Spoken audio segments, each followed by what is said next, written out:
చేయడం జరిగింది.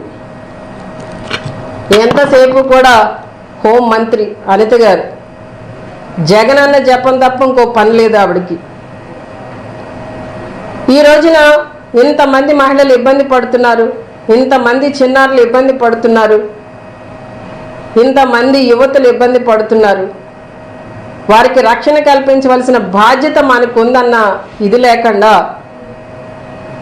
ఎంతసేపు కూడా మాజీ ముఖ్యమంత్రి వర్యులు జగన్మోహన్ రెడ్డి గారిని టార్గెట్ చేస్తూ ఏదో ఒకటి మాట్లాడి నోటికొచ్చినవన్నీ కూడా మాట్లాడేసి సభ్యతా సంస్కారాన్ని మర్చిపోయి ఏవేవో మాట్లాడేసి అవాకులు చవాకులు ఏదో వాళ్ళ నాయకుడి యొక్క మెప్పును పొందాలని చూస్తున్నారే కానీ రాష్ట్ర ప్రజలు వాళ్ళకి ఇచ్చిన మరి అధికారాన్ని ఉపయోగించి ప్రజలకి మంచి చేయాలన్న ఆలోచన ఎక్కడా లేదు.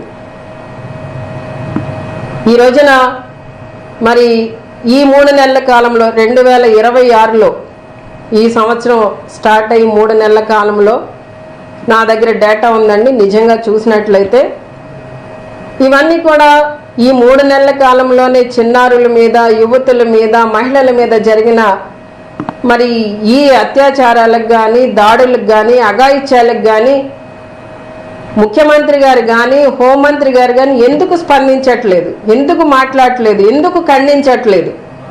అంటే వీళ్ళ పరిపాలన అంతా కూడా మాటల వరకే పరిమితమైందా?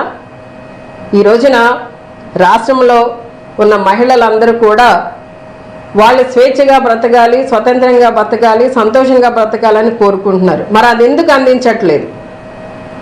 అందించలేని పరిస్థితుల్లో ఈ రాష్ట్ర ప్రభుత్వం ఎందుకుంది? ఈ రోజున వారి శాఖలో వారి పనితీరు మొన్ననే చంద్రబాబు నాయుడు గారు కూడా ర్యాంకింగ్లు ఇచ్చున్నారు వాళ్ళ మంత్రులకి. మరి హోంమంత్రి అనిత గారిది కూడా ఏ ర్యాంకో మనం చూసాం. ఇక్కడ రాష్ట్రంలో కూడా చిట్ట చివరి ర్యాంకు, అలానే దేశవ్యాప్తంగా కూడా పోలీస్ శాఖలో కూడా చిట్ట చివరి ర్యాంకులోనే వారు ఉండడం అనేది మనమందరం కూడా గమనిస్తున్నాం. అయితే ఈ రోజున మేమందరం కూడా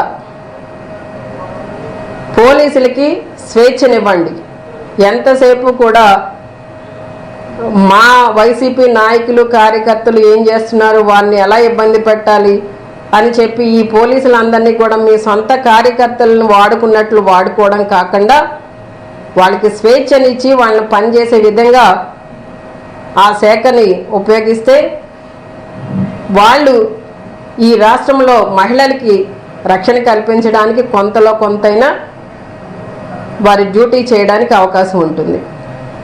జగనన్న ప్రభుత్వంలో దిశ యాప్ను తీసుకురావడం జరిగింది. ఆ దిశ యాప్ వల్ల చాలామంది మహిళలు